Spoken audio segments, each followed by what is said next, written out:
Just when you think a regional leader is about to break away from the script written by old masters, the reality on the ground pulls the rug out from under everyone's feet. What just unfolded in the Republic of Benin is not only heartbreaking, it is a clinical masterclass in how external forces use chaos to keep their grip on our continent. Just last week, a newly elected Beninese president stood before his nation, took the oath of office, and did something that sent shockwaves straight through the continent. During this high-profile inauguration address, this man looked out at the audience and laid his cards flat on the table. He explicitly stated that he was not coming into the State House to perpetrate, fuel, or continue the toxic geopolitical friction between Benin and the Alliance of Sahel States. He didn't treat our brothers in Mali, Burkina Faso, and Niger like outcasts. Instead, he boldly declared that even though the AES has rightfully established its own autonomous framework, the people of those nations are still our biological brothers of the exact sub-Saharan region. He didn't just stop at flowery rhetoric. He backed his words with concrete physical action. He sent out formal high-level invitation to the leadership of all three Sahelian pioneer states to attend his swearing-in ceremony. And guess what? Every single one of them answered present. Niger sent their heavy-hitting prime minister straight to Cotonou. Burkina Faso was represented on the floor by its Minister of Foreign Affairs, and Mali's foreign minister walked through those doors as well. To the average African watching on their phones, it was a beautiful, rare moment of regional solidarity. It felt like the beginning of an era where we solve our differences around an African table without a Western headmaster holding a cane over our heads. But hold on to your seats, because the celebration didn't even last long enough for the inauguration flowers to dry. Just a handful of days after his historic show of brotherhood, absolute madness erupted. A massive, heavily coordinated insurgent strike tore through the northern border zone connecting Benin and Burkina Faso. It wasn't a minor skirmish. It was a brutal systemic raid that claimed the lives of multiple Beninese soldiers and tore apart innocent civilian communities. But here on Power and Pulse, we don't just report the casualties. We analyze the architecture of the setup, and the moment you look at the exact geographic coordinates of where this bloodshed took place, a chilling, inescapable question slaps you right in the face. That specific northern border zone, that is the exact location where specialized French military assets are currently stationed. Welcome back to a special investigation. Pull up a chair, turn off the mainstream filters, and let's perform a real, unapologetic logic. Check on this entire theater. Let's use our collective brains for a hot second here. We have been told for over a generation that foreign military forces pack their high-tech gear, build massive bases on our soil, and occupy our territorial spaces for one primary reason: to provide cutting-edge intelligence and protect the population from asymmetric threats. So, let's ask the awkward, heavy questions. What on earth happened to the French soldiers who are permanently stationed right there at that border? Where was their celebrated satellite surveillance? What happened to their multi-million-dollar drone arrays? What did their advanced electronic warfare systems completely fail to intercept a massive motorized column of heavily armed militants moving through the open bush? How on earth could they be completely blind to a gathering storm happening right outside their front gate? Okay, let's be incredibly generous for a moment. Let's play the devil's advocate and pretend that something went technically wrong. Let's assume that for some bizarre, unexplainable reason, their satellite dishes suffered a sudden glitch and they genuinely didn't see the enemy coming. Then we have to ask the next logical question. What happened to their immediate tactical response once the first bullet was fired? When our young Beninese soldiers were pinned down in the mud, fighting for their lives against an overwhelming force, where were the French air assets? Where was the rapid reaction force? Why did the response arrive only after the dirt was already stained with the blood of our compatriots and the attackers had casually melted back into the shadows of the forest? It is a mathematical masterpiece of strategic incompetence, or is it something much more calculated? Let's drop the polite vocabulary and look at the terrifying timing of this entire disaster. Connect the dots with me. Monday, the newly sworn-in president declares he wants to build a bridge of regional solidarity with the AES. Wednesday, the Sahelian nations show up, shake hands, and demonstrate that local cohesion is entirely possible. Weekend, boom! His northern territory gets absolutely hammered by a devastating terrorist raid right under the noses of Western military guardians. Are we honestly supposed to believe that this is just a random, organic, spontaneous coincidence?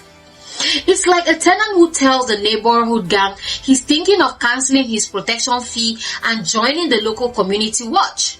And then mysteriously, his front porch gets firebombed by the very next night while the security guard he pays is taking a suspicious long bathroom break. The level of sheer unmitigated gall is unmatched.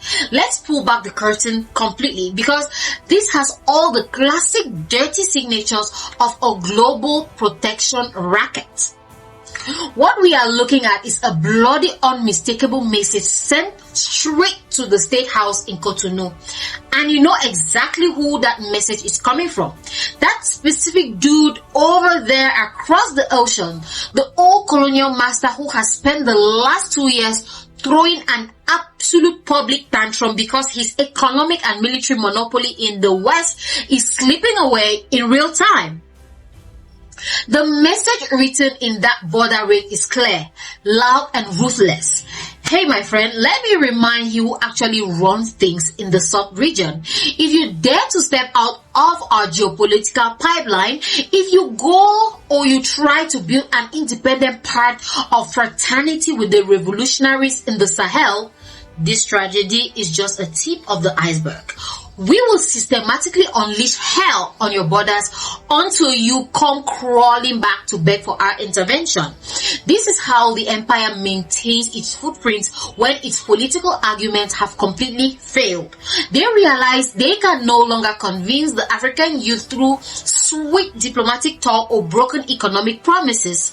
They see that Captain Ibrahim Traore, General Assimi Goïta, and General Abdurrahman Chiani have completely rewritten the playbook by asserting total native command over their own security and resources.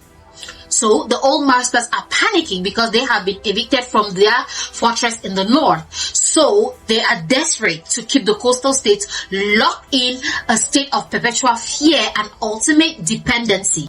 Think about the sheer insanity of the agreement. The presence of the insurgent groups provides the permanent moral justification for the foreign military bases to remain on our soil. If the threat is permanently neutralized, the local population immediately asks the foreign troops to pack up their gear and go home. Therefore, within the logic of neo-colonialism, the security crisis must never be fully solved.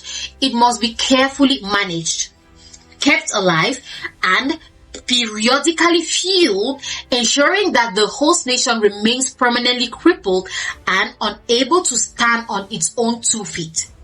I have to ask a very painful historical question to our leaders across the coast. What makes an African no longer capable of taking care of his own household? Let's look at the actual receipt of our history. In 1944, when Europe was burning to the ground, when their historic capitals were under siege and their entire civilizations were facing absolute erasure, who did they call to the front lines? It was our grandfathers. Africans were the ones who stepped up as the elite shield that saved their societies from self-destruction. We fought for their liberty when they were completely powerless to defend themselves. If our people possess the strategic brilliance and the physical courage to defend European soil in the 20th century, why on earth are we telling the world we cannot guard our own borders without a handout from Brussels or Paris in 2026? We have seen what happens when an African nation relies on a foreign security shield. Look at the gridlock of suffering in the Eastern Congo. Look at the endless stalemate in Sudan. Foreign troops and international bureaus have been stationed there for decades, and the only things that ever live on time are the container ships packed to the brim with raw African minerals. Political independence without economic self-determination is a complete illusion. And military independence without absolute internal authority over your own defense apparatus is nothing more than a high-tech leash. Our leaders love to step up to microphones and repeat the popular slogan, "We are looking for African solutions to African problems." But the moment the cameras turn off, some of them are right back in the closed room with a foreign diplomat, signing papers for hardware they don't control and intelligence they aren't allowed to decode. The brothers in the AES are proving every single day that a different road is entirely possible. They are training their own men, building their own indigenous defense networks, and rejecting foreign interference with absolute pride. They have chosen the hard, glorious path of unfettered native mastery over the easy, deceptive comfort of red carpet. They are showing the entire world that when an African nation finds its spine, the empire has no choice but to pack its bags. Now, the latest developments in West Africa confirm that a massive ideological line is being drawn in the sand. On one side, you have the Alliance of Sahel States standing tall against the wind, charting a future based on complete indigenous liberty. On the other side, you have the old guard trying to use coastal nations like Benin as a rearguard buffer zone to watch, monitor, and undermine the ongoing revolution in the north. But this manufactured division is failing because the youth of Benin, the youth of Ghana, and the entire West African coast are no longer passive consumers of external narratives. They look at the border raid not through the lens of fear, but through the lens of deep critical analysis. They are publicly asking their leaders, is the lives of our soldiers worth the validation of a European cabinet? Is maintaining a foreign military presence worth losing the foundational trust of our closest biological neighbors? The history of our continent is no longer being written by foreign correspondents standing on safe hotel balconies. It is being carved out by the iron will of our populations. The families in Cotonou and the youth across the region do not calculate their safety based on a security brief issued in Europe. They calculate their freedom by the tangible peace in their villages, the preservation of their cultural honor, and the absolute command over the dirt beneath their feet. The walls of the old narrative empires are coming down and in real time, and no amount of engineered border distractions can pause this awakening. Benin stands at a historic crossroads. One way leads straight back to the deceptive security of the colonial master's blanket, and the other way leads to the hard, necessary path of complete regional solidarity and independent authority. It is time to choose wisely. If you believe in an Africa that stands united without foreign puppet masters, and you want to support raw human-driven journalism that refuses to dilute the truth, then you need to log into this movement right now. Do not leave the screen without hitting that subscribe button immediately. Smash the like button as well with everything you've got to force this truth straight to the algorithm suppression grids, and drop your raw, unvarnished thoughts in the comment section respectfully. Also, share this breakdown with every Pan-African forum, every student group, and every single person who needs to understand the truth and the price of our regional brotherhood. You are the absolute few and the beating heart beneath power and pulse. I am your host, Marie, and I will be signing off now. But never forget, the pulse of the continent is in our hands. So, see you in the next one.